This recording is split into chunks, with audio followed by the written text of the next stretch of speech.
Hola, soy María Jesús Martínez Argüelles, directora de los Estudios de Economía y Empresa, y os quiero dar la bienvenida a este acto de reconocimiento a los mejores trabajos de máster universitario de los estudios del curso 2021-22. Este es un momento muy emotivo porque significa reconocer un gran esfuerzo, el que supone realizar un trabajo final, y además haberlo hecho de una manera tan brillante como es el caso de los premiados de hoy, es digno de mención. Así que lo primero de todo es felicitaros y daros mi más sincera enhorabuena por el buen trabajo realizado. Los estudios estamos fuertemente comprometidos con la mejora de la empleabilidad de las personas y por ello ofrecemos una amplia gama de másters oficiales que dan respuesta a los diferentes ámbitos de nuestra disciplina. Por ello tenemos másters que lo que hacen es mejorar en la especialización y en el conocimiento de temas de carácter general, como es el máster en dirección de empresas o el máster en análisis económico. Después ofrecemos una diversa gama de másteres que tienen que ver con la mejora de los conocimientos y la especialización en determinadas áreas funcionales, como pueden ser el ámbito de recursos humanos, el de marketing, el de logística. Y además también ofrecemos la posibilidad de profundizar en temas de rabiosa actualidad y que son fundamentales en la gestión de las empresas de hoy en día, como pueden ser la innovación y la transformación digital o la responsabilidad social corporativa.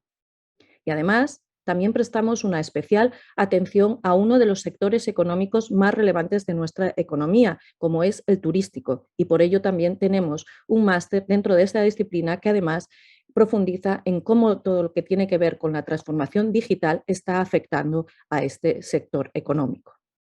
Por todo ello, esperamos que vosotros, como graduados de alguna de estas titulaciones de máster, hayáis mejorado vuestros conocimientos, vuestras habilidades y vuestras competencias para desarrollar vuestro trabajo y que gracias a esta mejora en vuestras competencias podáis promocionar dentro de vuestro ámbito laboral o incluso cambiar vuestra orientación profesional. Y lo que esperamos también es que vuestra manera de hacer sea una bandera de los valores que queremos transmitir como estudios de economía y empresa, porque nos gustaría que cuando vayáis a esas organizaciones y las dirijáis, lo hagáis de una manera responsable, tanto de un punto de vista económico como desde un punto de vista social, responsable con las personas y con el medio ambiente y el entorno que nos rodea. Por tanto, esperamos mucho de todos vosotros. Así que tenéis también todavía tareas pendientes para seguir trabajando y mejorando dentro del ámbito profesional en el cual estéis desarrollando vuestro trabajo. Este acto que estamos realizando hoy es un acto académico, por tanto no queremos dejar pasar la oportunidad de seguir ampliando vuestros conocimientos, complementándolos e inspirándoos para que vosotros mismos también continuéis aprendiendo en diferentes ámbitos y temáticas. Por todo ello, hemos invitado a un profesor de los estudios, el profesor Jorge Uribe, para que nos haga una conferencia sobre un tema que esperamos que sea de vuestro interés en general, ya que tiene que ver cómo afectan las crisis fiscales en los diferentes países, teniendo en cuenta que los países tienen diferentes niveles de complejidad. Por tanto, a continuación, Jorge Uribe, profesor experto de los estudios en el ámbito de finanzas, nos hablará sobre esta temática. Le doy paso y le agradezco muy sinceramente que haya aceptado participar en esta jornada de reconocimiento a los trabajos finales de máster. Gracias, Jorge. Buenos días, quisiera pues agradecerle a los estudios, a María Jesús, a Javier por esta invitación a presentar un tópico en este acto de reconocimiento de los mejores trabajos finales de los máster de estudio de economía y empresa. En los estudios tenemos distintos tipos de máster, entonces digamos que el tema que he escogido hoy es algo un poco transversal porque tiene un poco de finanzas, tiene un poco de economía y en general es bastante amplio el ámbito de lo que veremos. Entonces, a continuación les quiero hablar precisamente de esto, de la complejidad económica de los países y si este indicador reduce la probabilidad de enfrentar una crisis fiscal. Entonces, es un trabajo conjunto con personas del Banco Interamericano de Desarrollo y de City University of New York, en algo que venimos trabajando en los últimos años. Lo que hacemos aquí es estudiar si la habilidad que tiene un país para exportar bienes más complejos, digamos que sean menos ubicuos, que tengan un mayor grado de know-how, un mayor grado de desarrollo, implica que este país también reduce la probabilidad de sufrir una crisis fiscal. O sea, queremos explorar esta relación por primera vez. Vamos a utilizar de una forma relativamente novedosa para este tópico algo que se llama análisis de supervivencia. En el análisis de supervivencia es muy común en medicina. En medicina lo que se hace es utilizar esta estadística para calcular la probabilidad de que ocurra o no ocurra un evento, puede ser una muerte, puede ser algún tipo de enfermedad, dadas ciertas características de los individuos. En nuestro caso, los individuos son países, no son personas, y son 172 países de los cuales tenemos información que hemos recolectado desde 1995 hasta 2020. Entonces, digamos que nuestro evento de estudio no es una enfermedad o no es la muerte, sino que es si el país experimentó o no una crisis fiscal en un determinado año. Para adelantarles un poco la respuesta, es que sí, bastante y significativamente.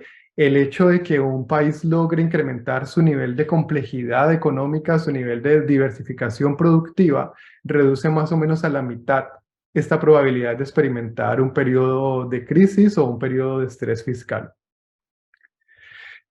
¿Cuáles son los antecedentes y por qué este estudio les decía que es transversal y, digamos, nosotros creemos que oportuno? Es porque actualmente el foco en todo el mundo, tanto de los policy makers, los que diseñan las políticas, los bancos centrales, pero también de las empresas, está en que hay muchos imbalances o desbalances fiscales en el mundo. ¿Qué quiere decir esto? Venimos de un periodo en donde el costo de endeudarse debido a tasas de interés relativamente bajas, pues también se presentó muy bajo, y esto ha llevado que tanto empresas como países, no solo economías emergentes, pero sí en particular economías emergentes, digamos, hayan llegado a niveles históricamente altos de deuda y niveles que no se habían visto hace mucho tiempo.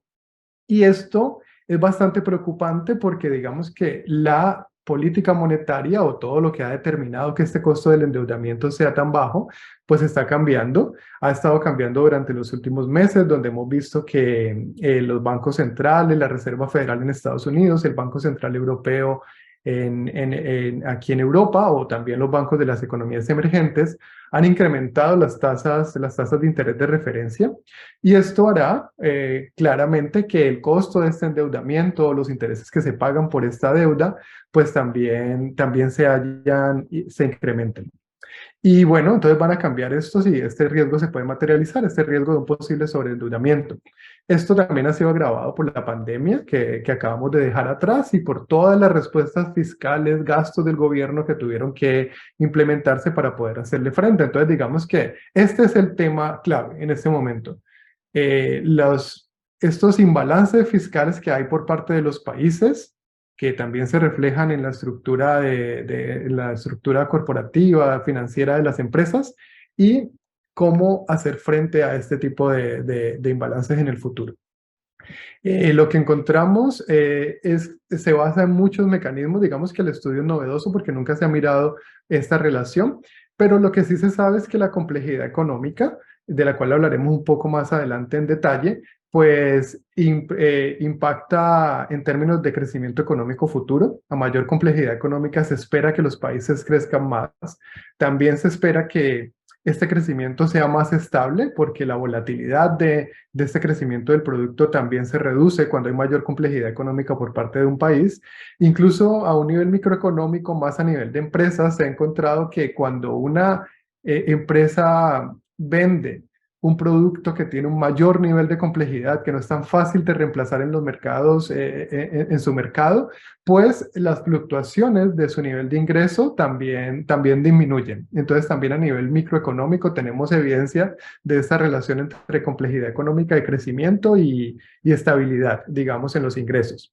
Esto todo, pues a nivel de país, si esto lo traducimos a los ingresos fiscales, pues un país que tenga un mayor nivel de complejidad económica sería de esperar que también tuviera unos ingresos más estables, y estos ingresos más estables pues pudieran permitirle navegar tiempos turbulentos, digámoslo de esa forma, como los que estamos atravesando en este momento, los que probablemente ocurran en el futuro. ¿Cuál es nuestra metodología? Nosotros partimos del indicador de complejidad económica que se construye en la Universidad de Harvard, en el Harvard Growth Lab, y este indicador lo que hace es que para casi 180 países en el mundo construye un indicador anual de qué tan compleja es su estructura productiva.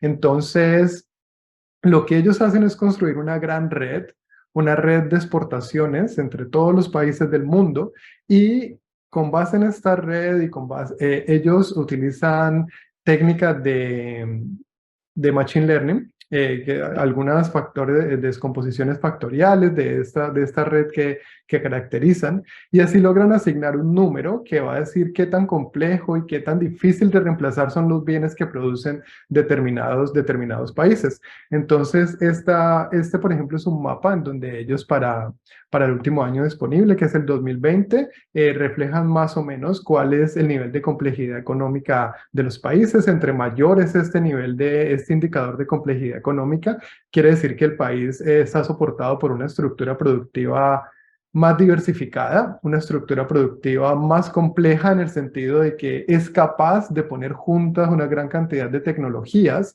y de saberes para poder producir bienes que no son tan fáciles de reemplazar en los mercados internacionales.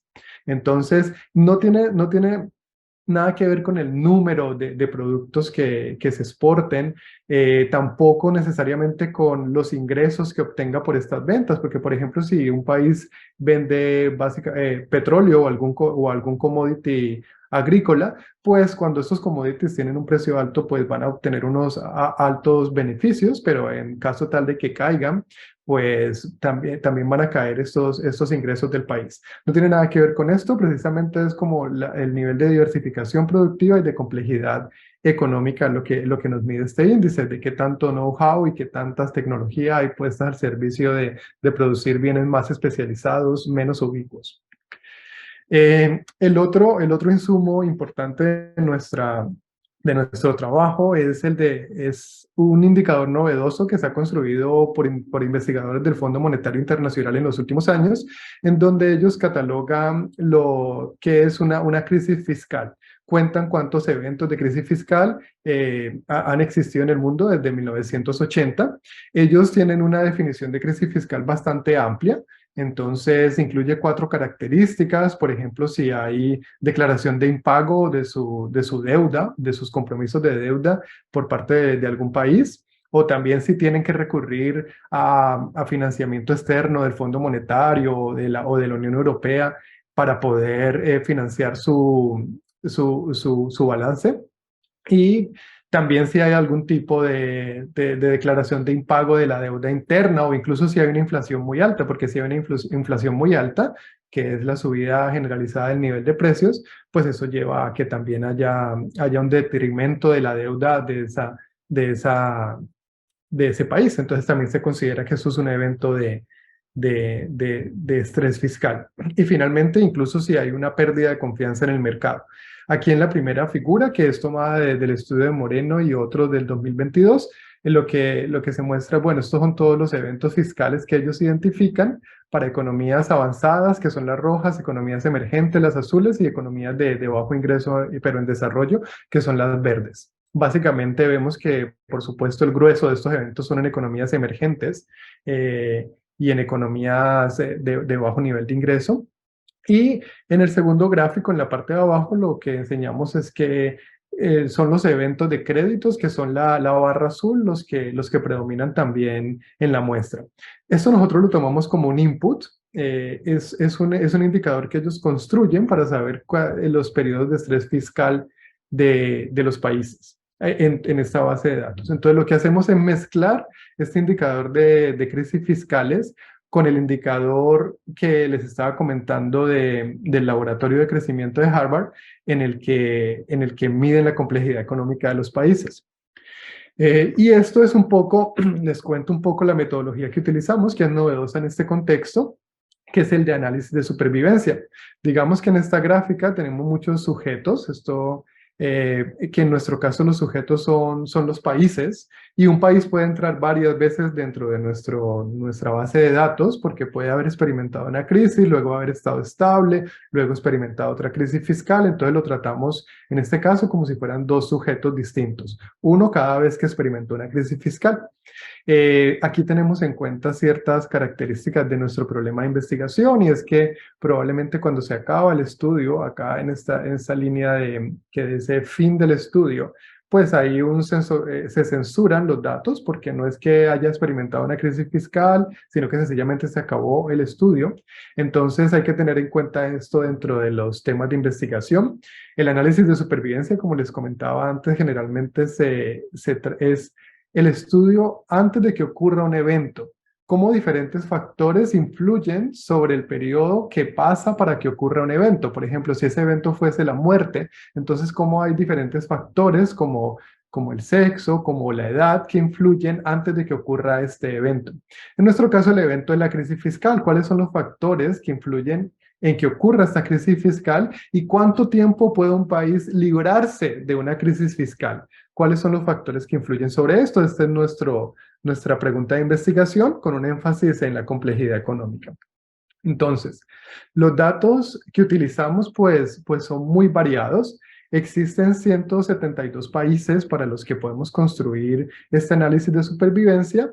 139 de estos países son economías emergentes y 33 son economías avanzadas. Y también tenemos una base de datos amplia con respecto a indicadores institucionales, de desempeño institucional de los países, y con respecto a indicadores de desempeño económico de los países. Digamos que son muchísimas variables las que en teoría podrían impactar esta probabilidad de sufrir un periodo de crisis fiscal. Entonces, trabajamos con muchas de estas variables, con la población, con la inflación, con la tasa de crecimiento, con el nivel total de la deuda, con qué tanta apertura financiera tienen los países. Esto es un gráfico de correlaciones en donde lo único que quiero que vean de es que hay como grupos de variables, hay variables que están muy correlacionadas. Entonces en nuestro estudio escogimos una variable de cada grupo e hicimos diferentes especificaciones para poder estimar esta probabilidad. Y es básicamente lo que tenemos aquí. Por ejemplo, este cuadrado grande azul que se ve abajo, lo que nos dice es que los indicadores institucionales, estos indicadores les estoy hablando, por ejemplo, de Rule of Law, que es un indicador que construye el Banco Mundial, o estimaciones que el Banco Mundial hace sobre la calidad de la regulación en diferentes países, sobre qué tan efectivas son las instituciones para poder exigir de los diferentes representantes que cumplan con sus funciones, etcétera. Y están muy correlacionados entre ellos. Este cuadrado abajo lo que nos dice es que estas variables están muy correlacionadas entre ellas, y al estar tan correlacionadas, pues es necesario que incluyamos alguna de ellas dentro de nuestro estudio y no todas, porque puede difuminar el efecto real de las instituciones. Entonces, básicamente, nuestros resultados, que nos parecen que son fundamentales en términos de política económica, son los siguientes. Los factores más importantes que determinan que un país experimente una crisis fiscal con una mayor probabilidad tienen que ver con la calidad de las instituciones, en particular con el indicador de Rule of Law que les comentaba antes, y el de calidad regulatoria. Y el otro es, de acuerdo con nuestra hipótesis, la complejidad económica. Los países que tienen un mayor nivel de complejidad económica, pues experimentan casi la mitad, tienen unas reducciones del 50% de la probabilidad de experimentar una crisis fiscal a un año vista, por ejemplo. Y Las otras dos variables de todo este conjunto de variables macroeconómicas que utilizamos como para robustecer el estudio son los intereses pagados sobre la deuda, lo cual es natural. Entre mayores intereses tengo que pagar, pues mayor es la probabilidad de que tenga que sacar de mis recursos para pagar estos intereses y pues experimento una crisis fiscal. Y también, interesantemente, el hecho de que se tengan rentas por los recursos naturales. Las rentas de los recursos naturales, como ya les decía antes, a veces pueden ser muy altas y entonces le pueden dar una mano al gobierno, sobre todo en las economías emergentes, les pueden dar una mano al gobierno para pagar sus deudas. Pero de lejos, los dos factores más importantes son la calidad de las instituciones y la complejidad económica. Con nuestro estudio se pueden hacer varios análisis. Por ejemplo, uno de ellos es construir funciones de supervivencia. Este gráfico, el gráfico que aparece en el panel A, al lado izquierdo, lo que nos está diciendo es cuál es la función de supervivencia de un país en nuestra muestra. Entonces vemos que a medida que van pasando los años, que son 25, que son el número de años que tenemos, pues menos países van sobreviviendo. Entonces esto va bajando, bajando, bajando, pero no se estabiliza en cero porque es cierto que hay países que nunca experimentaron una crisis fiscal, un periodo de estrés fiscal durante nuestro periodo de estudio. En el panel B, lo que mostramos es que esta función de supervivencia es muy distinta para economías avanzadas y economías emergentes. No es que el riesgo de experimentar una crisis fiscal para las economías avanzadas, por ejemplo, entre las cuales contamos España, sea cero. Existe un riesgo y también depende de la calidad de las instituciones y de la complejidad económica, pero es muchísimo mayor para las economías emergentes. Si ustedes ven la función de supervivencia, como su nombre lo indica, pues cae mucho más rápido para las economías emergentes que para las avanzadas, que es la línea roja en este panel de la mitad. Y otra cosa que exploramos también fue si el hecho de tener una regla fiscal es un compromiso por parte del gobierno de que va a seguir ciertas pautas para poder organizar sus finanzas, afecta o no esta probabilidad de enfrentar una crisis fiscal. Y lo que dice es que parece que la afecta marginalmente, pero estos resultados no son tan sólidos como les comentaba antes, de parte del estudio de las variables que afectan. O sea, la crisis fiscal no es tan importante como el nivel de complejidad económica o como la calidad de las instituciones. Finalmente se pueden hacer este tipo de ejercicios de simulación. Este lo he hecho para Colombia, porque es algo que en este país se está analizando desde el Ministerio de Finanzas, una apuesta por la diversificación productiva y por la complejidad económica. Entonces lo que vemos es que hay diferentes Colombias en el lado izquierdo.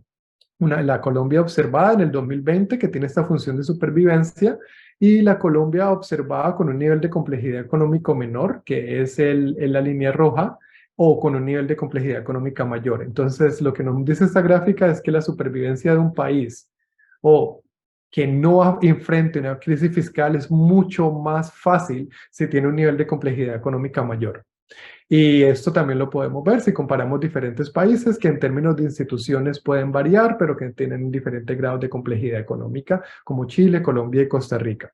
Digamos que para cualquiera de los 172 países que tenemos en la base de datos, esto se puede construir, y lo cual nos lleva a nuestras conclusiones. En términos de las conclusiones, la más importante es un incremento de la complejidad económica constituye un escudo, una salvaguarda contra las crisis fiscales futuras. Entonces, esto es muy importante y además hay que mezclarlo con el efecto de las instituciones. Lo que nos está diciendo nuestro estudio es que las variables clave de política económica, en este caso, son las instituciones y la complejidad económica. No otros indicadores que son los que generalmente se dice en la literatura que son determinantes, como el porcentaje de la deuda como tamaño del ingreso de una economía, sobre la razón de deuda-producto. Dicen que este indicador es fundamental. A nosotros no nos da que este indicador sea fundamental en términos de la probabilidad de crisis fiscales. El crecimiento económico tampoco nos da que sea el indicador fundamental. La inflación, los términos de intercambio, que es qué tan caro, qué tan barato puedo vender en un momento de tiempo mis bienes de exportación al resto del mundo, tampoco es tan importante. Entonces, porque siempre hay un trade-off, siempre hay que escoger una política sobre otra. Si hay que escoger una política sobre otra, es mucho más rentable apostar por un incremento en la complejidad económica del país. ¿Qué quiere decir esto?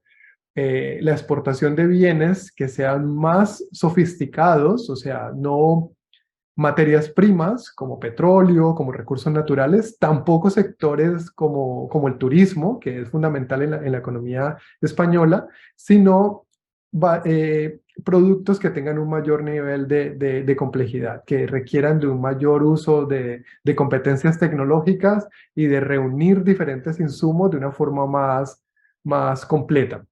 Entonces, esto esto es mucho más importante que los otros indicadores de los que les hablaba antes. En términos de política, es como, bueno, no hay que apostar por esta mayor diversificación productiva y esta mayor complejidad de los bienes que se exportan, y no hay que sobreenfatizar algunas variables como niveles de deuda seguros o umbrales sobre estos niveles de deuda, que realmente no son los fundamentales para explicar que un país experimente o no una crisis fiscal. Bueno, eso era un poco lo que les quería contar de esta investigación. Entonces, agradecer nuevamente la invitación a los estudios por poder compartir esto aquí con los mejores trabajos de grado y pues extender mis felicitaciones a los ganadores. Muchísimas gracias, Jorge, por tu conferencia, que ha sido muy amena y que esperamos que haya suscitado el interés de las personas que están siguiendo este acto. A continuación, pues pasamos ya al meollo de la cuestión del acto de reconocimiento de los trabajos finales de hoy, y para ello voy a dar paso al que es el subdirector de docencia de los estudios, es decir, la persona que se ocupa de velar por la calidad de los diferentes programas de nuestras titulaciones oficiales, Xavier Baraza, que lo que hará será presentar pues, las diferentes titulaciones de máster y quiénes han sido los premiados en cada una de ellas. Gracias, Xavi, por tu trabajo en el día a día y por el trabajo que realizan también cada uno de los directores de programa de estos másteres, por velar conjuntamente por la calidad de ellos y hacer que de estos programas salgan pues, unos trabajos finales tan brillantes como los que hoy nos presentan nuestros estudiantes. Gracias. Adelante. Bien, buenas tardes y gracias, María Jesús, por pasarme la palabra. Bueno, a continuación os iré presentando los diferentes trabajos final de máster que han sido reconocidos por las diferentes comisiones de cada uno de los programas de máster de los estudios de Economía y Empresa. Quiero aprovechar para agradecer el trabajo de los consultores que han tutorizado estos trabajos, así como de los profesores implicados y de las direcciones de programa. Es el resultado del análisis de los diferentes elementos de calidad, tanto de contenido como de forma de estos trabajos. Y tras un proceso de selección en estas comisiones, pues hemos llegado a la conclusión de dar el reconocimiento a los trabajos que a continuación os presentaré. El primer reconocimiento és para Jordi Mora Riera por su trabajo La gestión y la ética dels estudis de neuromarketing a les empreses. Es un trabajo englobado dentro del Máster Universitario de Responsabilidad Social Corporativa que dirige el doctor August Currons. Hola, sóc en Jordi Mora. Actualment sóc el responsable d'innovació de l'Institut Català del Sòl, empresa de la Generalitat de Catalunya. El meu treball d'investigació acadèmica s'ha focalitzat en analitzar la gestió i l'ètica d'aquelles empreses que realitzen estudis de neuromàrqueting. Mireu, el neuromàrqueting és una disciplina molt jove que incorpora a les investigacions de màrqueting tradicionals tecnologies avançades i dispositius vinculats a la neurociència que fins ara només havien estat utilitzats per l'àmbit mèdic. Això porta al final a unes certes reticències perquè hi ha la percepció de que el neuromàrqueting atempta contra l'autonomia de les persones en la seva decisió de compra, així com atempta al mateix temps contra la seva dignitat i la seva privacitat. Per tant, l'objectiu d'aquesta investigació s'ha focalitzat en aquestes empreses per tal de veure en el seu dia a dia, en els seus estudis de neuromàrqueting, quins són els processos, protocols i polítiques que utilitzen per tal de garantir que en cap moment atemptin contra aquesta autonomia, privacitat i dignitat. Això ho he fet, diguem, amb unes fonts secundàries mitjançant una lectura de publicacions científiques a través d'aquests criteris mencionats i al mateix temps amb fonts primàries realitzant una sèrie d'enquestes a empreses que es dediquen a estudis de neuromàrqueting, així com enquestes a investigadores d'universitats, Autònoma de Barcelona i de Navarra, així com una enquesta també a una representant d'un comitè d'ètica. Doncs mireu, l'aprenentatge que he obtingut amb aquesta investigació és que per tal d'aconseguir arribar a un resultat objectiu és que s'ha de fer un treball amb rigorositat i disciplina. Si bé tots, diguem, triem un tema perquè en tenim una opinió, tenim una certa intuïció de què està succeint en aquest moment, en aquest tema que hem triat, el que s'ha de fer és deixar-te abduir per aquestes publicacions científiques que llegiràs. I a través d'aquestes és com arribaràs a obtenir una hipòtesi raonada d'allò que realment pot estar passant en aquesta temàtica que tu has triat. En el meu cas, a través de la lectura d'aquestes publicacions científiques, vaig arribar a la conclusió de que sembla que sí, que les tècniques de neuromàrqueting atenten a l'autonomia en quant a la presa de decisió de compra dels consumidors, així com a la seva dignitat i a la seva privacitat. A partir d'aquí, comença un treball de camp que també ha de ser rigorós i s'ha de fer amb disciplina, amb una mostra suficientment àmplia, representativa, que et permeti d'alguna forma raonada arribar a validar o refutar aquella hipòtesi a la qual has arribat amb la lectura de les publicacions científiques. I escolteu, per sorpresa meva, a través d'aquest treball de camp vaig veure que em calia refutar la hipòtesi que havia plantejat a partir de la lectura de les publicacions científiques. I no us diré pas com vaig arribar a aquesta, conclusió, sinó que us convido a llegir el meu treball de fi de màster perquè veieu com ha estat, aquesta conclusió, i us convidaria també a que pugueu optar per aquesta investigació acadèmica per al gran aprenentatge que personalment crec que se n'obté. I no voldria, concloure el meu pas per aquest màster de responsabilitat social corporativa, sinó dient que, com a responsable en la gestió d'innovació, tinc clar que la innovació és un vector clau, no només per aconseguir un impacte econòmic positiu en els clients i en les empreses, sinó que la innovació és el vector clau que ens ha de permetre abordar aquells grans reptes que ens està posant al davant la globalització i, per tant, els impactes també ambientals y social. Us desitjo molta sort a tothom. Fins aviat.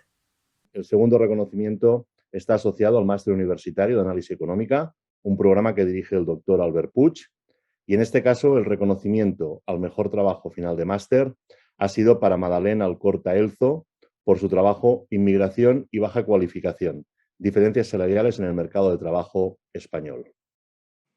Hola, buenas, soy Mariana Alcorta, graduada en Economía y actualmente trabajo como técnica de investigación en Orquestra en el Instituto Vasco de Competitividad. En este momento me estoy enfocando principalmente en temas de empresa y bienestar en el marco del desarrollo territorial. Y francamente valoro muy positivamente la base que me ha aportado el máster en análisis económico de la UOC que finalicé este pasado marzo. De todo este proceso de aprendizaje, que en mi caso ha durado un año, destaco principalmente el trabajo final de máster. Este lo elaboro bajo el título Inmigración y baja cualificación, diferencias salariales en el mercado de trabajo español.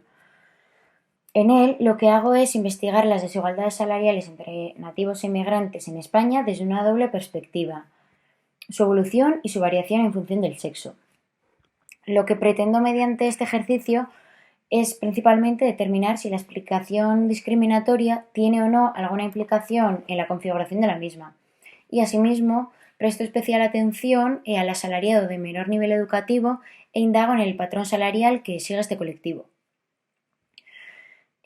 Precisamente la motivación para ello reside principalmente en la percepción diferenciada de la inmigración en función de su nivel socioeconómico y también en el abordaje de la imperfecta portabilidad del capital humano. A modo de contexto, parto de la inmigración como un fenómeno socioeconómico con grandes implicaciones en el territorio, y de ahí valoro que aproximaciones como la mía pueden estar contribuyendo a la gestión de la migración laboral y también avanzar en la adopción de una estrategia integral que alinee políticas de empleo, formación y migración. A este respecto, en mi estudio llevo a cabo un análisis cuantitativo donde aplico la descomposición o Jaca Blinder. Y para ello me valgo de la encuesta de estructura salarial correspondiente a los años 2010, 2014 y 2018. De este ejercicio que llevo a cabo destacaría varios aprendizajes. En primer lugar, que efectivamente existe un gap salarial el cual es perpetuado a favor del colectivo nativo. Además, observo que este gap se explica casi en su totalidad por tener los colectivos en cuestión un perfil diferenciado, tanto en lo personal como en lo profesional, y que es esto mismo lo que les permite acceder a unas retribuciones dispares. En un nivel de concreción mayor, me gustaría hacer hincapié en dos factores determinantes que son el sexo y la educación. En efecto, llego a observar una menor disparidad salarial entre mujeres nativas inmigrantes en comparación con sus pares masculinos. Y este fenómeno se ve claramente influenciado por las menores retribuciones de las primeras. Y por otro lado, en cuanto al nivel educativo, observo cierta concentración de la diferencia salarial atribuible a discriminación en el segmento de menor cualificación. De ahí, lo que concluyo es que se da un patrón diferenciado en función del segmento de mercado y que en este segmento en concreto se vuelve a evidenciar el patrón determinante del sexo. Y bueno, antes de terminar quisiera comentar que planteo este estudio como una primera aproximación a la temática que claramente requiere de mayor investigación si realmente queremos abordar un reto tan complejo como es la exitosa inserción de las personas inmigrantes en el mercado de trabajo español. Y ya para finalizar, personalmente considero que el elaborar mi TFM ha sido un proceso muy enriquecedor tanto en lo personal como en lo académico, proceso que claramente no ha estado exento de retos y de momentos de impotencia, pero que sin duda valoro muy positivamente. El siguiente reconocimiento es para Carlos Membrado Sainz, que presenta su trabajo El SGA, la base de un picking eficiente para el e-commerce.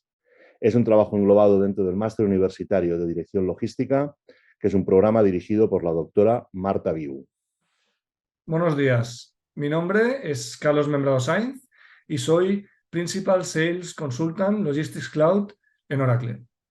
Mi trabajo trata sobre el uso y funcionalidades de un sistema de gestión de almacenes o SGA para la gestión de un picking eficiente y cómo el e-commerce o venta online han influenciado su desarrollo. El trabajo aborda la problemática de este nuevo canal de ventas que es el e-commerce y cómo los SGA y las empresas han tenido que evolucionar y modificar sus procesos tanto a nivel operativo, de infraestructuras como de software para que el conjunto pueda dar un servicio de picking eficiente a la venta online.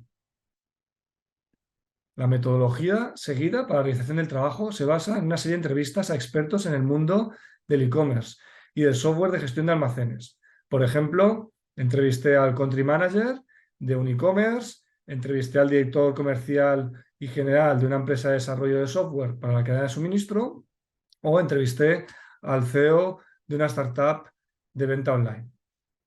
El objetivo de estas entrevistas era, 1, definir la dirección que tenía que tomar el trabajo y 2, corroborar si la información contenida en el modelo teórico era la adecuada o si era necesario añadir alguna funcionalidad o necesidad no identificada mediante el modelo teórico. Para el modelo teórico se hizo una revisión de diferentes implantaciones y de software especializado existente en el mercado, así como el estudio de trabajos de investigación para entender las necesidades futuras de la venta online. Las conclusiones que extrajeron del trabajo son las siguientes. La venta online requiere de necesidades muy enfocadas en la gestión del picking, nuevas en comparación a las necesidades que se encontraban en almacenes tradicionales, sobre todo en lo que a empaquetado, picking, etiquetado, seguimiento y operativas de entrada y salida del producto se refiere, para de esta manera ser modelos rentables y escalables. La correcta selección de un SGA y de los módulos a configurar o customizaciones a ejecutar son claves para que el sistema se adapte a las best practices del mercado y de esta manera cumplir con los objetivos de recepción, expedición y preparación de pedidos. Algunas de las funcionalidades clave desarrolladas para dar servicio al e-commerce son: 1. La integración con las agencias de transporte. 2. La mejora en la gestión de recepciones, ubicaciones y expediciones específico para el e-commerce. Y 3. La integración con marketplaces como Amazon o PrestaShop para creación de pedidos en el SGA de manera automática. Para finalizar, me gustaría dar las gracias a mi familia, ya que sin ellos no habría encontrado el tiempo ni la motivación necesaria para la realización del máster. A la UOC y a sus profesores por su disponibilidad y sus ganas de ayudar tanto durante las diferentes asignaturas como para la dirección del TFM. Y dar las gracias por el premio al mejor trabajo final de máster del máster de edición logística del curso 2021-2022. Muchísimas gracias. Adiós. En el caso del máster universitario de dirección financiera, dirigido por el doctor Joan Llobet, el reconocimiento es para José Ángel Ormaechea Capanaga, por su trabajo Análisis económico y financiero de la Fundación Azti Azti Fundazioa. Hola, soy José Ángel Ormaechea y desde hace unos meses y por jubilación del anterior titular soy el director financiero de Fundación Azti, que es la empresa objeto de estudio de mi TFM. Bien, en primer lugar quería agradecer a la UOC por el premio concedido, haciendo extensible el agradecimiento al profesor tutor don Eduard Gironella, sin cuyos consejos y directrices el trabajo no hubiera llegado a ser lo que es. El propósito de este proyecto era doble. Un primer propósito más general, que era el de determinar si la erupción de la pandemia de la COVID-19 había influido en los resultados económicos de la empresa, y un segundo objetivo más personal y evidentemente más importante era el que me sirviera de guía en mi quehacer diario como director financiero de dicha compañía. Fundación Azti es un centro tecnológico ubicado en el País Vasco. Bien, en el TFM, en primer lugar, lo que se hace es un análisis de la estrategia de la compañía y de la situación económico-financiera y su evolución en el periodo 2018 a 2021.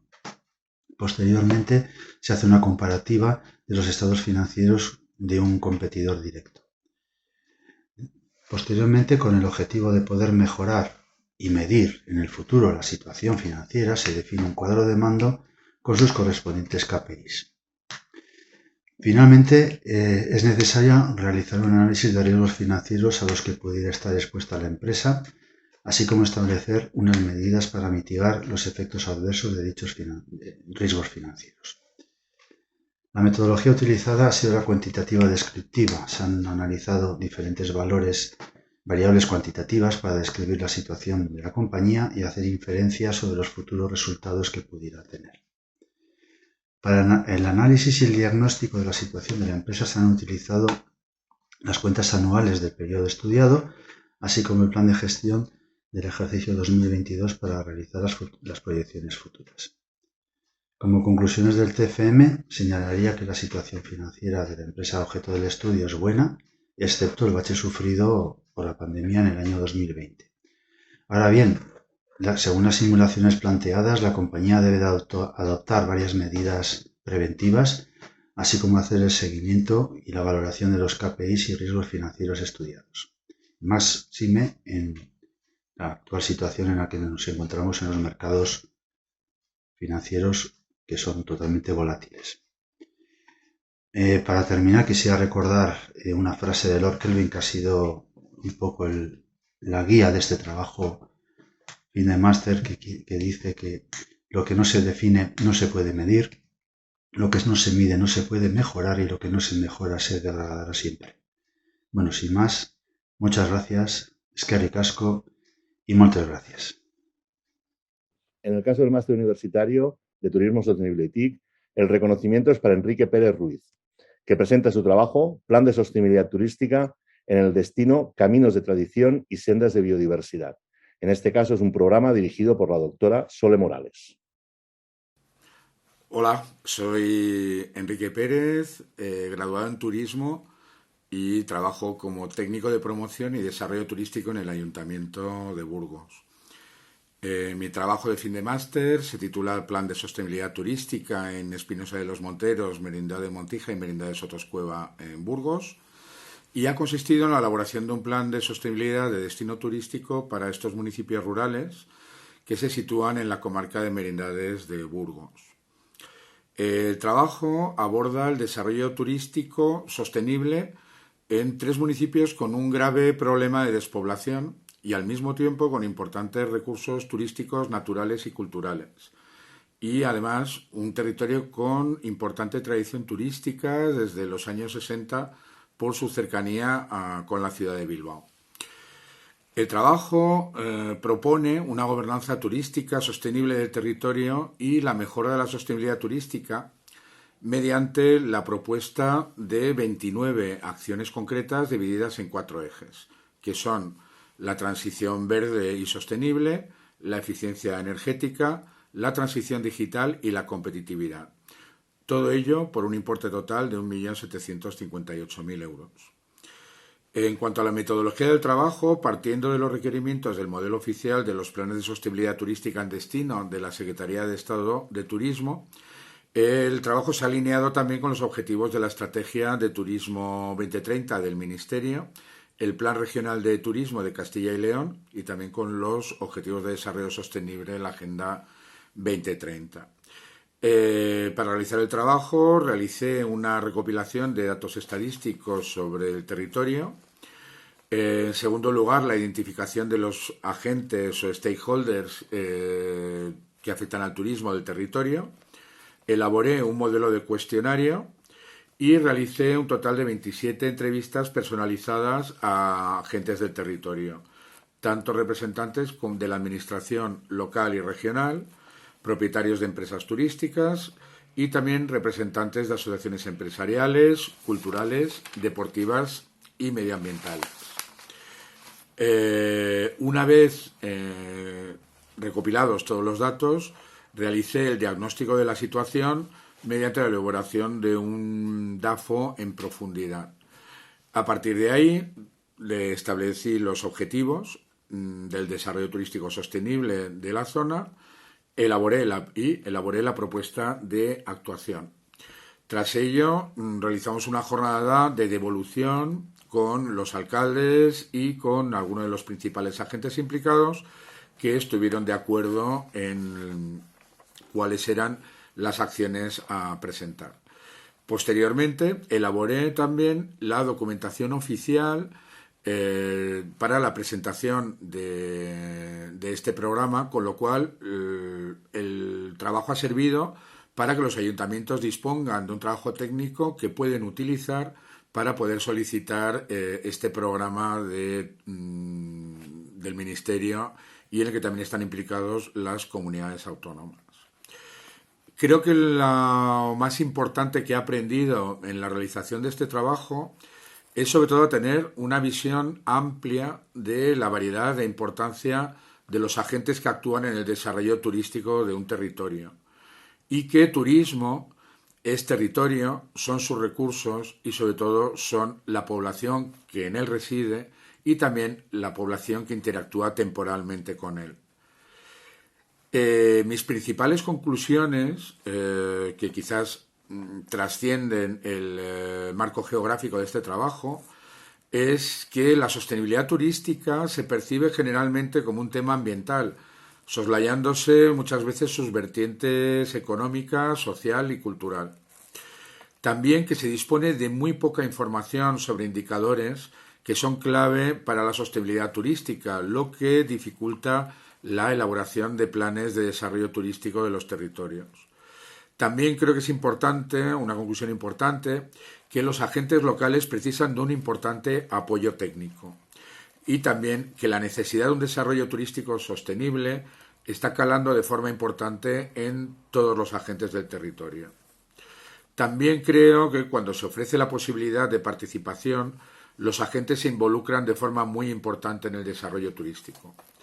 Por último, mi conclusión, que quizás principal y que se adapta a este trabajo de fin de máster, es que un trabajo académico puede colaborar en una oportunidad real de desarrollo turístico sostenible de un territorio.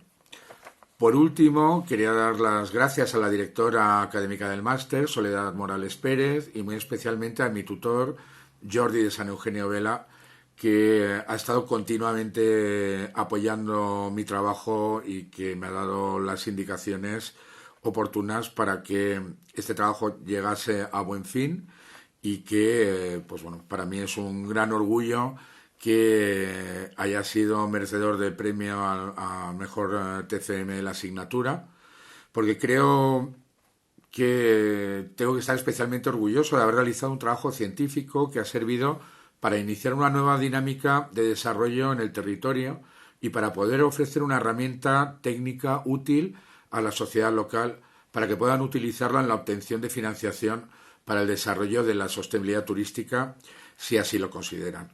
Muchas gracias. En el caso del Máster Universitario de Dirección de Empresas, dirigido por el doctor Fernando Álvarez, el reconocimiento es para Alejandro Zago García, que presenta su trabajo Education and the Growing Romanian Space Industry, Analysis of the Situation of the Rospin Proposal. Hola, mi nombre es Alejandro Zago García y actualmente trabajo como Project Manager en innovación en el sector de las energías renovables, y lo que estoy esencialmente pues es gestionando proyectos para desarrollar tecnologías con bajo nivel de madurez tecnológico. Pues mi trabajo trata de los problemas educacionales relacionados con el fuerte crecimiento que ha tenido la industria espacial, y en particular analizo el caso en Rumanía, donde la ONG Rospin está intentando pues, resolver lo que es la brecha entre la educación y el sector espacial. Pues el sector espacial lo que ha tenido es un crecimiento exponencial en los últimos años, pasando de aplicaciones sobre todo militares hacia aplicaciones más civiles. Desde este punto de vista, pues el sector educacional lo que tiene que hacer es dar una educación de calidad y que sea accesible para todos para poder fomentar el sector. En este caso, a nivel global, lo que tenemos es que muy pocos países, los más avanzados, tienen acceso a este tipo de educación, y está enfocado sobre todo a nivel de máster y lo que es de doctorado. En este caso, pues en Rumanía, por ejemplo, Rospin lo que quiere hacer es dar un acceso, digamos, a sobre todo lo que es bachillerato y licenciatura, por ejemplo, para que los estudiantes puedan tener un primer contacto con este sector. Pues entonces la tesis, digamos, lo que acabo tratando, pues es un estudio profundo del sector espacial, del sector educacional, de la relación entre dos sectores, y luego pues lo que hago es analizar el caso particular en Rumanía, donde analizo desde el punto de vista de Rospin y analizo lo que es pues, su oferta muy innovadora de formación. Bueno, pues para conseguir los objetivos que me he propuesto en esta tesis he utilizado lo que son 4 metodologías. La primera consiste en la investigación bibliográfica, seguido por el análisis de datos secundarios. Luego lo utilizado es un estudio de un caso práctico, esencialmente utilizando un tipo de análisis intrínseco.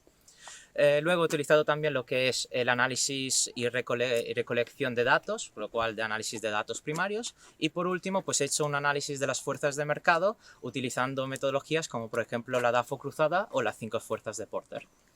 Pues seguramente uno de los aprendizajes mayores ha sido pues entender mejor lo que es el sector espacial y el sector educacional.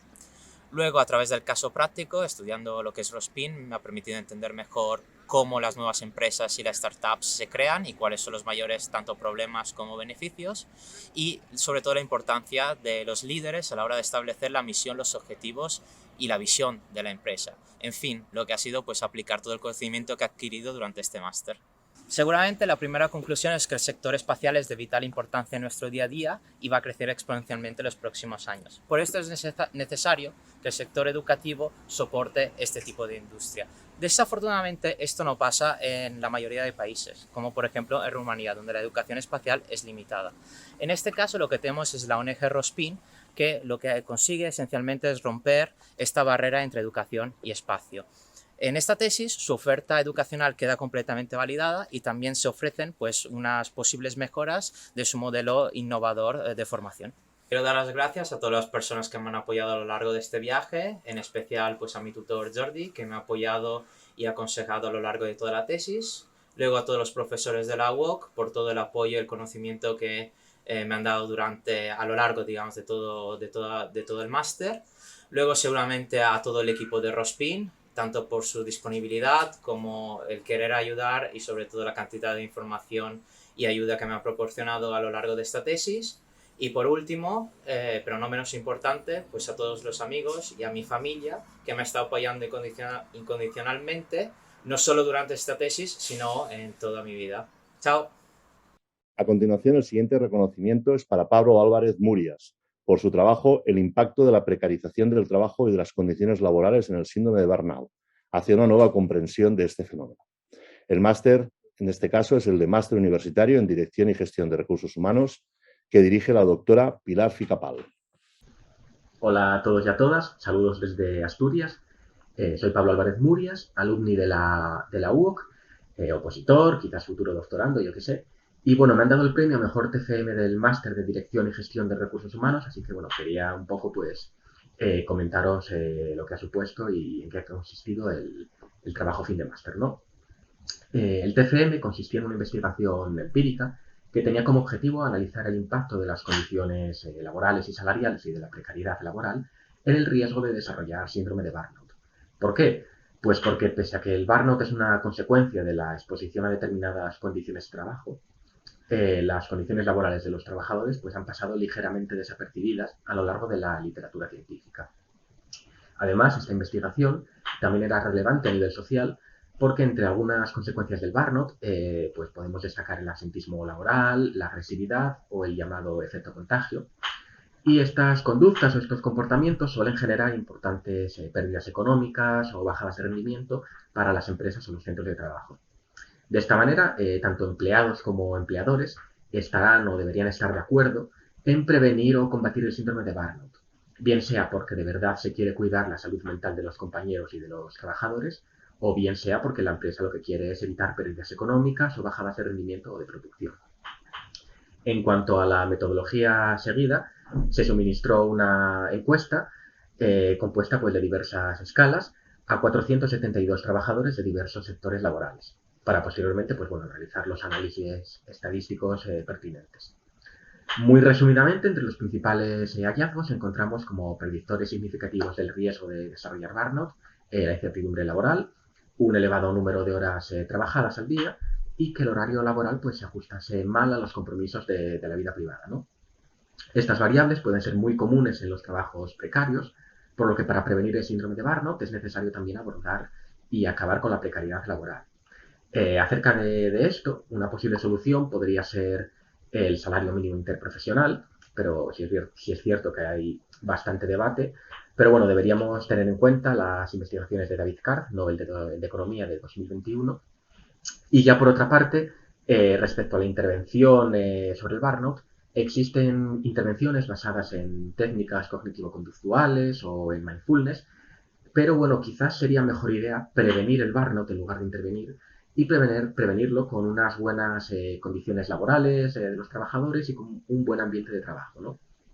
Y ya por último, un poco sobre el proceso de trabajo y lo que ha supuesto el TFM, pues ha sido todo un poco no, bastante desafiante, porque es la primera vez, bueno, que llevo a cabo una investigación empírica como tal y ha sido algo difícil plantear o diseñar bien objetivos e instrumentos o analizar pues los datos de manera más o menos rigurosa. Pero bueno, por suerte he contado con ayuda tanto de mi tutor, de Esteban, como de algún amigo pues más listo que yo, ¿no? Así que nada, muchas gracias por vuestra atención y os animo a echarle un vistazo al TFM que se encuentra en el repositorio. Venga, hasta luego. A continuación, el siguiente reconocimiento és per a Pilar Cuerva Castillo, que presenta el treball Model Integral de Gestió del Coneixement i Estudi de Cas del Centre de Recerca i Coneixement del Museu Nacional d'Art de Catalunya, englobat dintre del màster de Gestión Estratégica de la Información y del Conocimiento que dirige el doctor Agustí Canals. Hola, bona tarda. Soc Pilar Cuerva Castillo, soc cap del Centre de Recerca i Coneixement del Museu Nacional i he presentat el meu treball de final de màster, Model Integral de la Gestió del Coneixement, estudi de cas del Centre de Recerca i Coneixement del Museu Nacional d'Art de Catalunya. De què va el meu projecte? Doncs he presentat un projecte que planteja l'estudi de cas de diferents models de gestió d'informació i del coneixement de museus d'art nacionals, estatals i internacionals, amb l'objectiu de bastir una proposta, un plantejament, el plantejament d'un nou model de gestió de la informació dels documents i del coneixement en el Museu Nacional d'Art de Catalunya, basat en la integració dels recursos d'informació. Quin problema ha abordat el meu treball? Doncs el meu treball ha abordat el problema de la gestió del coneixement en els museus d'art i concretament en les grans infraestructures museístiques relacionades amb la matèria de l'art i el paper que juguen també els serveis d'informació en tot aquest ecosistema de gestió del coneixement d'aquestes grans institucions. Metodològicament he utilitzat una metodologia de caràcter descriptiva i qualitativa que he complementat amb un estudi de cas.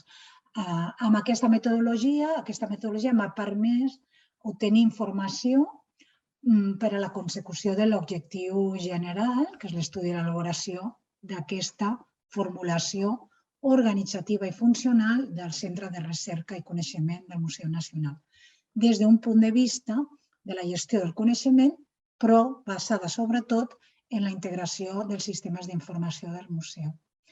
El procés de treball ha estat costós des del punt de vista que s'havien d'utilitzar diferents bases de dades bibliogràfiques, literatura sobre el tema, i ens hem trobat que la literatura sobre aquest tema centrada en museus, en grans institucions museístiques de l'art, doncs acostuma a ser bastant parcial. Són estudis que o bé s'atancen a la problemàtica des de les biblioteques, pròpiament dites, des dels serveis d'arxius, pròpiament dits, o des de la col·lecció dels museus d'art. Però no existeixen massa estudis que tinguin en compte certament la integració d'aquests serveis amb l'objectiu de millorar la gestió de la informació i el coneixement. Hem fet una revisió bibliogràfica que s'ha centrat en la recerca bibliogràfica, s'ha centrat en les bases de dades científiques, Web of Science, Scopus i Google Acadèmic. Les conclusions a les que hem arribat en l'estudi és que els museus, tot i ser concebuts com a institucions de recerca en tota la seva totalitat, utilitzen de forma molt limitada els instruments especialitzats per a la gestió de la informació, passa primera imprescindible per poder bastir després un sistema de gestió del coneixement. Aquesta manca d'ús dels instruments de gestió de la informació permet identificar un nínxol de creixement o d'expansió dels denominats centres de recerca, de coneixement, o centres d'estudis, o centres de documentació, i abordar la gestió del coneixement des d'aquests instruments de gestió de la informació. Moltíssimas gracias y buena tarde. En el caso del Máster Universitario de Marketing Digital, dirigido por la doctora Ana Isabel Jiménez, el reconocimiento es para Luz Consuelo Wong Naranjo por su trabajo Presencia Digital del Artesano en España, visibilidad y revalorización del oficio de maestro artesano. Buenas tardes, mi nombre es Luz Consuelo Wong Naranjo y a continuación os detallaré mi trabajo de fin de máster que versa sobre el plan de marketing digital de la presencia digital del artesano en España. Con este trabajo he querido dar mayor visibilidad y revalorizar el oficio de maestro artesano en el país. Como introducción, comentaré que el presente trabajo es el plan de marketing digital elaborado para la empresa Cinequal Artesanía Digital SL, en el cual se recogen estrategias digitales con el objetivo de potenciar su posicionamiento e incrementar las ventas. Asimismo, se pretende que este documento sirva de guía a Cinequal para que sea un referente en el sector artesanal y que permita revalorizar la labor del maestro, del profesional artesano en el país. Contexto y problema. La artesanía en España es una actividad que forma parte del legado que dejaron civilizaciones anteriores.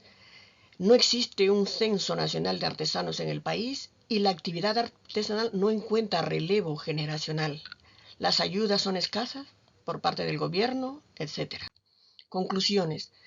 Como primer objetivo general, tenemos que impulsar el posicionamiento de la marca para generar confianza y reconocimiento en el sector artesanal, situando a www.cinequal.com como la plataforma de e-commerce de referencia de los artesanos a nivel nacional.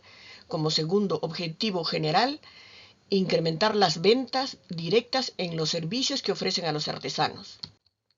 Presentaré a Cinequal. Cinequal Artesanía Digital SL es una empresa de consultoría en Internet y marketing online que tiene como principal propósito impulsar el reconocimiento de la cultura artesanal en España y en el mundo.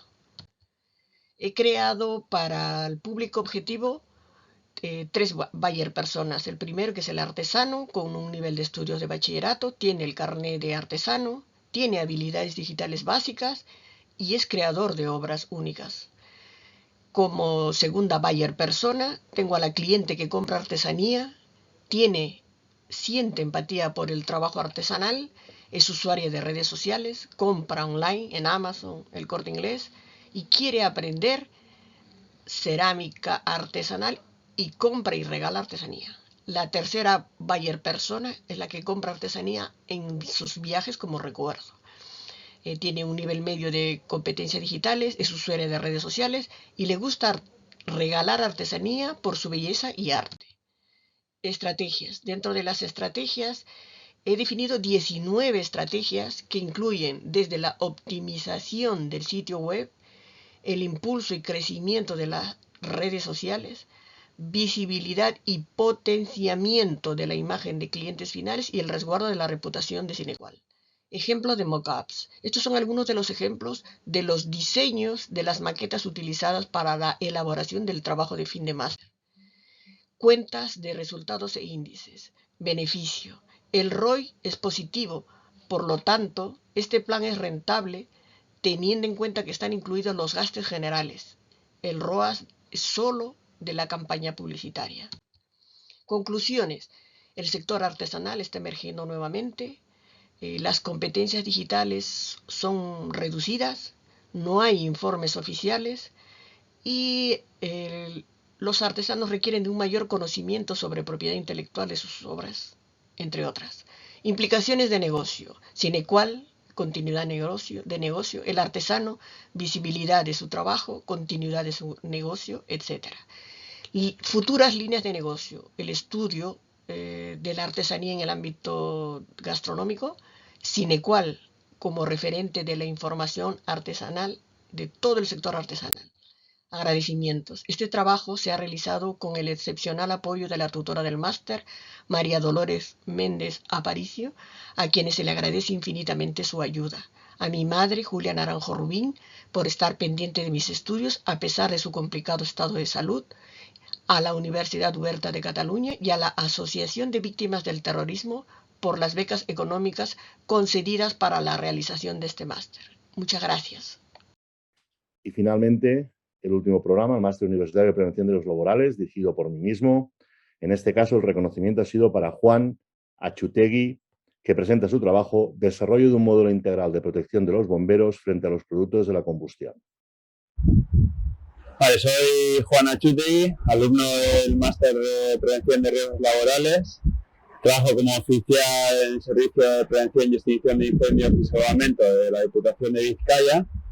Y el trabajo de fin de máster que realicé está relacionado con mi trabajo, específicamente con la contaminación por los productos de la combustión cuando extinguimos incendios, su relación con la salud, con las enfermedades profesionales que se padecen y qué medidas se podrían tomar para proteger la salud de los trabajadores en este ámbito en concreto.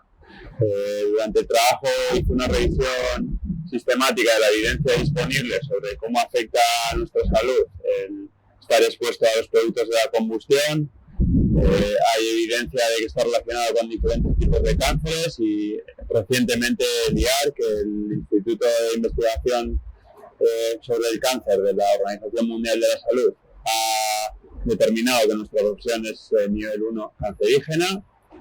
Entonces, en el trabajo hemos propuesto una serie de medidas a través de un procedimiento de trabajo para minimizar la exposición de los bomberos a los productos de la combustión, tanto en la propia intervención como cuando se regresa al parque y cuando estamos en los vehículos, que es el origen de la mayor parte de la exposición de los bomberos. No es durante los incendios, sino la contaminación cruzada de lo que nos traemos de los incendios aquí. El trabajo ha servido para elaborar un procedimiento que va a ser implantado en el servicio. Vamos a empezar con una fase piloto en 2 de nuestros parques en unos pocos meses. Quería agradecer a la universidad pues, el reconocimiento y un saludo a todos.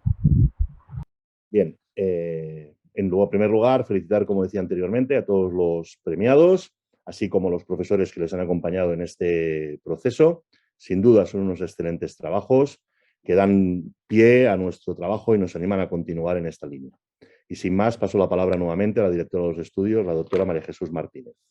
Muchísimas gracias, Xavi, por la presentación de los diferentes galardonados y muchísimas gracias a cada uno de ellos por habernos hecho esta presentación breve, pero que nos ha servido para conocer diferentes aspectos de diferentes disciplinas e incluso pues, también inspirarnos a nosotros sobre las ganas de conocer más en estas diferentes temáticas. A continuación, os voy a presentar el mejor trabajo final de perspectiva de género.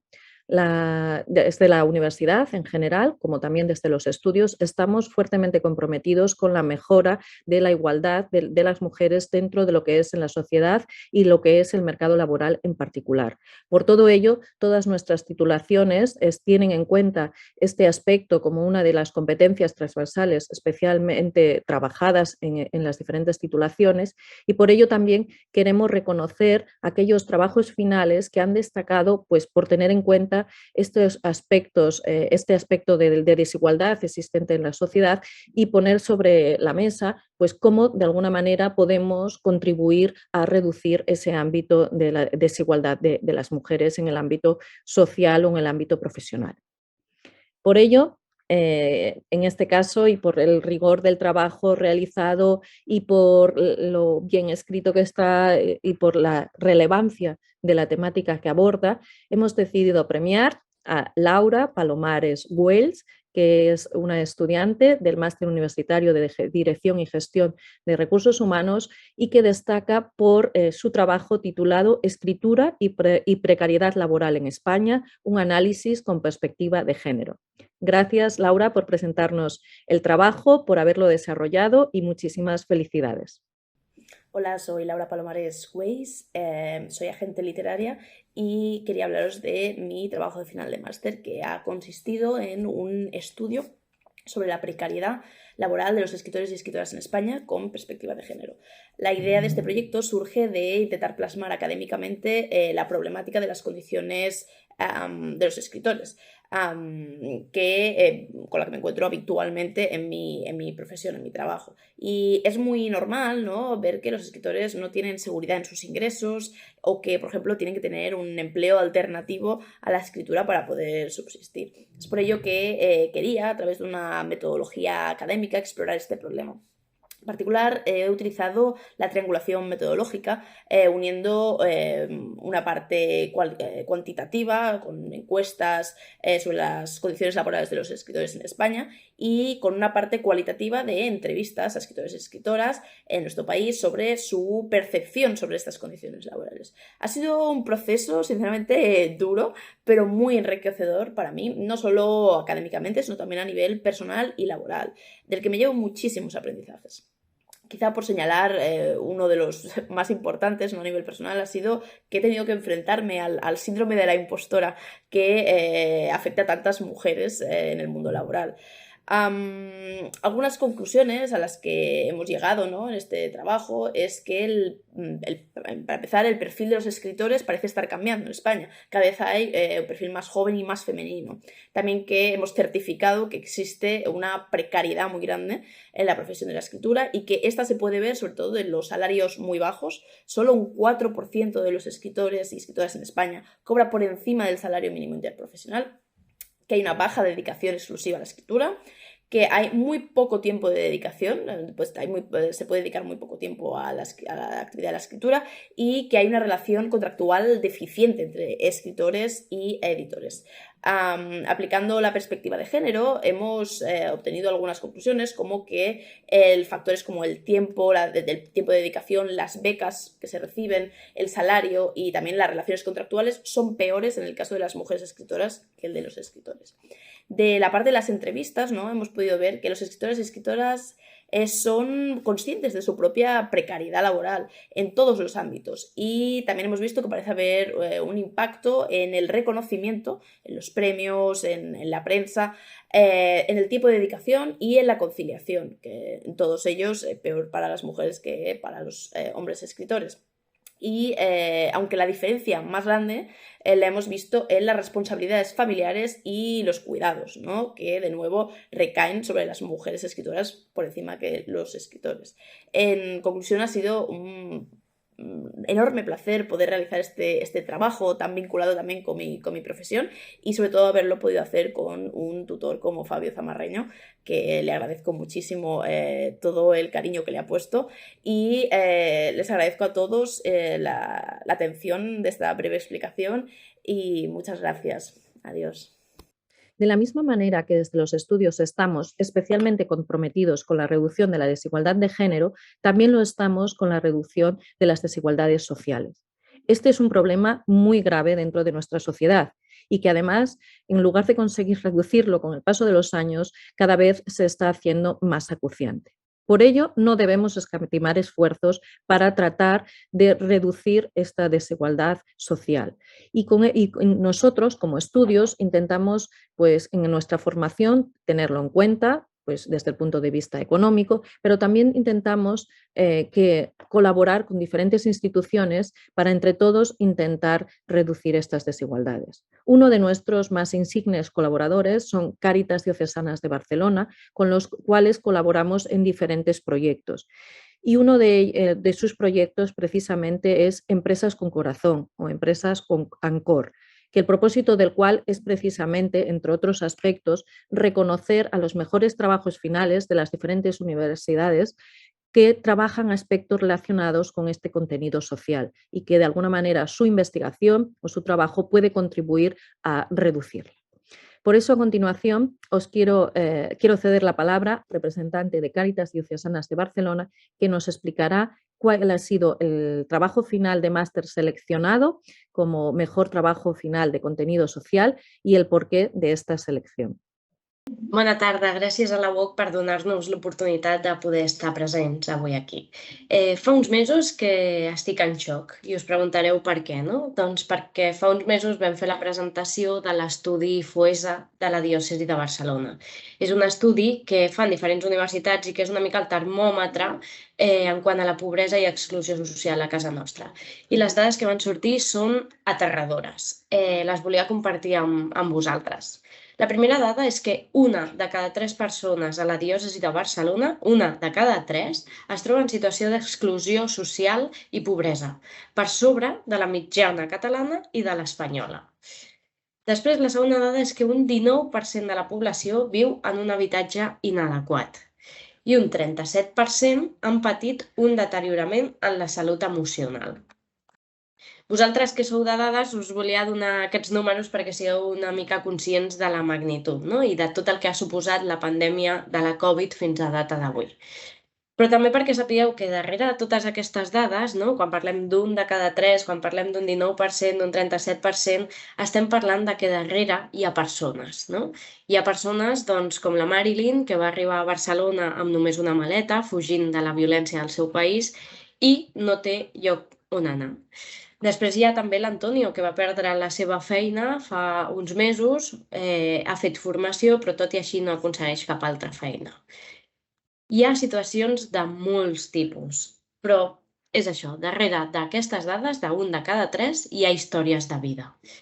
També heu de pensar que aquest any ha sigut un any una mica convuls. El fort impacte de la pandèmia en les condicions de vida i la creixent situació d'incertesa amb la guerra d'Ucraïna, amb l'evolució dels costos energètics, amb les xifres d'inflació que estem veient els últims mesos, no? Tot això està fent que hi hagi famílies que ho estiguin passant molt malament.